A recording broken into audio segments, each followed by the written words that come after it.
ఇక్కడ మీరు చూస్తే ఈ Visakhapatnam Gajuwaka Y junction, Gajuwaka Y junction అంటారు.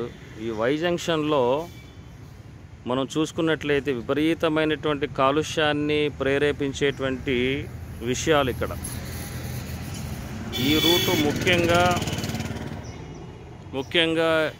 ఈ ట్రాన్స్పోర్టేషన్ రకరకాల ఫ్యాక్టరీల నుంచి, స్టీల్ ప్లాంట్ నుంచి, రకరకాల ఫ్యాక్టరీల నుంచి ట్రాన్స్పోర్ట్ చేసేటువంటి పరిసర ప్రాంతాలు మరియు వాటి ద్వారా వేస్టేజ్ ఏ విధంగా వాళ్ళు ఇట్లాగ రోడ్ల మీద, రోడ్ సైడ్ పక్కన ఎట్లాంటి అనుమతులు లేకుండా వాళ్ళు పారేయడము, ఇష్టానుసారం చేయడము, ఎలాంటి అనుమతులు లేకుండా ఎక్కడంటే అక్కడ లారీలు ఆపేయడము, ఇది వాళ్ళ అడ్డాలాగా. ఈ రోడ్డు చూస్తే ఈ వై జంక్షన్లో విపరీతమైనటువంటి పొల్యూషన్.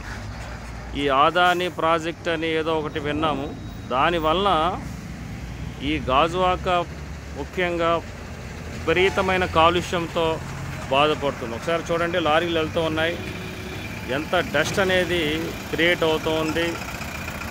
కనీసం రోడ్డు మీద నడిచేటువంటి పరిస్థితి లేదు, కనీసం ఒక అడుగు వరకు విపరీతమైనటువంటి మట్టితో, బురద మట్టితో కూడుకున్నటువంటి పరిస్థితి. ఇక్కడ ఉన్న మొక్కలు చూస్తే మొక్కలు కూడా కలుషితమైపోయాయి. ఈ ట్రాన్స్పోర్ట్ కంటిన్యూగా ఉదయం నుంచి అర్ధరాత్రి వరకు కూడా కంటిన్యూగా అవుతూ ఉంటుంది. అలాగే పొల్యూషన్ కంట్రోల్ బోర్డు దీని మీద ఏం యాక్షన్ తీసుకుందో మనకైతే తెలియదు, కానీ పొల్యూషన్ బోర్డు చాలా నిర్లక్ష్య వైఖరి అవలంబిస్తున్నట్లు రెడ్ హ్యాండెడ్గా ఇక్కడ ఉన్నటువంటి ప్రాంతము, ఈ ప్రాంతము యొక్క అశుభ్రత అన్నీ కూడా పూర్తి ఆధారాలతో మీకు ఈరోజు వీడియో తీయడం జరిగింది. అవన్నీ మీకు నేను గ్రూప్లో పోస్ట్ చేయడం జరుగుతుంది. Thank you.